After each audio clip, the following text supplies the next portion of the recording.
باندیوں سے اور غلاموں سے رقص کروانا، یہ ساری چیزیں اس کے ساتھ موجود تھی۔ اب یہ خبریں جب مشہور ہو گئی تو کیا جو رسول اللہ کے صحابہ ہیں ایسے شخص کو امیر تسلیم کر سکتے تھے جنہوں نے خلفائے راشدین کا زمانہ دیکھا، جو چاروں خلفاء کا زمانہ دیکھے ہوں اور جو خود رسول اللہ کو دیکھے ہوں؟ تو وہ اس عظیم اسلام کے دامن میں کسی ایسے شخص کو برداشت کر سکتے تھے؟ ہمارا اور تمہارا حال الگ ہے۔ ہم نے ہر طرح کے امیروں کو دیکھا ہے، ہر طرح کے حاکموں کو دیکھا ہے، چوروں کو بھی دیکھا ہے، ڈاکوؤں کو بھی دیکھا ہے۔ ہمارے سامنے کسی نئے لیڈر کو لا کر اس کی تعریف کر دی جائے تو ہو سکتا ہے پھسل جائیں، کیونکہ بروں کو ہی دیکھتے آئے ہیں۔ لیکن وہ چار صحابہ جو مدینے میں ہیں، ان کا حال تو ایسا تھا جنہوں نے رسول اللہ کو دیکھا، جنہوں نے صدیق اکبر کا زمانہ دیکھا اور فاروق اعظم کی عدالت دیکھی ہے، عثمان بن عفان کی سخاوت دیکھی اور حیدر کرار کی شجاعت دیکھی ہے۔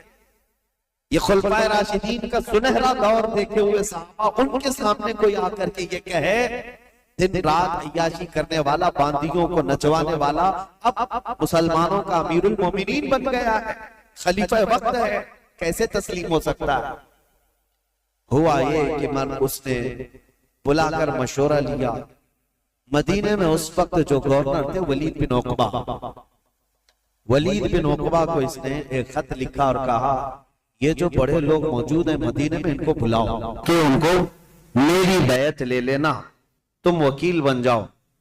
ابھی تک حضرت امیر معاویہ کے انتقال کی خبر مدینے نہیں پہنچی تھی، سب جگہ مشہور نہیں ہوئی تھی، تو یزید کا خط آیا ولید بن عقبہ کے ہاتھ۔ ولید بن عقبہ ایک نرم دل آدمی تھا، لیکن پڑھتے ہی خط کو کانپنے لگ گیا، کہا یہ تو بہت بڑا کام ہے میرے سر پر جو ڈالا گیا ہے، یزید کو تو یہ لوگ تسلیم کر ہی نہیں سکتے، کیا کیا جائے؟ تو وہ ظالم مروان جس کی تاریخ ہے آپ نے سنا، حضرت عثمان ابن عفان کی مہر جس نے چرائی تھی، ان کے قتل کا جو سبب بنا تھا، مروان موجود تھا۔